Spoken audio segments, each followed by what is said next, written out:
गंगोत्री के ऊंचे ऊंचे पहाड़, चांदी सी चमकती बर्फ की चोटियां, नीचे फैली हरी भरी घाटी और बीचों बीच एक शांत आश्रम। वहीं रहते थे आचार्य अनंत देव, एक ऐसा नाम जिसे सुनकर लोग कहते, ये केवल शास्त्र नहीं सिखाते, ये जीवन जीना सिखाते हैं। आश्रम में कई शिष्य थे, उनमें एक था आदित्य, युवा, तेज, जिज्ञासु, लेकिन बेचैन। वह वर्षों से शास्त्र पढ़ रहा था, वेद, उपनिषद, गीता सब कंठस्थ, ध्यान, योग, तप सब साध चुका था। फिर भी मन खाली था। एक सवाल उसे खाए जा रहा था, जीवन का असली अर्थ क्या है, मैं कौन हूं? एक दिन आदित्य गुरु के पास पहुंचा, गहरी प्रणाम करके बोला, गुरुदेव, मेरे मन की उलझन बढ़ती जा रही है। पढ़ा बहुत है, साधना बहुत की है, लेकिन उत्तर नहीं मिला। कृपा कर मुझे बताइए।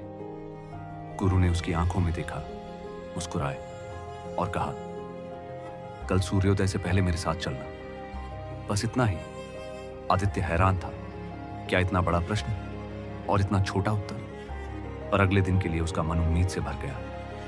अगली सुबह आसमान हल्का नीला था, ओस की बूंदें पत्तों से लटक रही थीं। गुरु ने एक छोटा पात्र उठाया और कहा, चलो। दोनों पहाड़ी रास्तों पर चलने लगे। कभी पत्तों से पानी टपकता, कभी ठंडी हवा चेहरे को छू जाती। पहली बार आदित्य बिना कुछ बोले बस प्रकृति को महसूस कर रहा था। कुछ देर बाद वे एक छोटे गांव पहुंचे। वहां एक वृद्ध लकड़हारा भारी लकड़ियों को काट रहा था। गुरु बिना कुछ कहे उसके पास गए और मदद करने लगे। आदित्य के मन में सवाल उठा, पूरे क्षेत्र में पूजनीय गुरु लकड़ियां क्यों काट रहे हैं?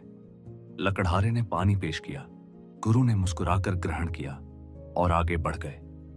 रास्ते में एक छोटी लड़की रो रही थी। उसका मिट्टी का खिलौना नदी में गिर गया था। गुरु बिना सोचे पानी में उतरे, खिलौना निकालकर बच्ची को दे दिया। बच्ची की आंखों में चमक आ गई। वो खिलखिलाकर हंस पड़ी और भागते हुए अपनी मां के पास चली गई।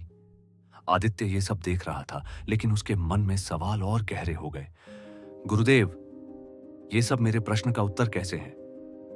गुरु ने कुछ नहीं कहा, बस आगे बढ़ते रहे। कुछ देर बाद वे पहाड़ की एक चोटी पर पहुंचे। सूरज की पहली किरण बर्फ की चोटियों पर पड़ी और पूरी घाटी सुनहरी रोशनी में नहा गई। गुरु ने शांति से कहा, आदित्य, तुमने शास्त्र पढ़े, साधना की, लेकिन जीवन का अर्थ किताबों में नहीं, कर्म में है। जब तुम किसी थके को सहारा देते हो, किसी रोते को मुस्कान लौटाते हो, तभी तुम मैं कौन हूं का असली उत्तर पाते हो। आदित्य चुपचाप खड़ा रहा। उसके भीतर जैसे कोई दरवाजा खुल गया। गुरु आगे बोले, जीवन का सार बस यही है, दूसरों के जीवन में उजाला भरना, बाकी सब केवल शब्द है। उस दिन के बाद आदित्य की साधना बदल गई। अब वो केवल ज्ञान नहीं, अपना हर क्षण सेवा में लगाने लगा और सच में उसके मन का खालीपन हमेशा के लिए भर गया।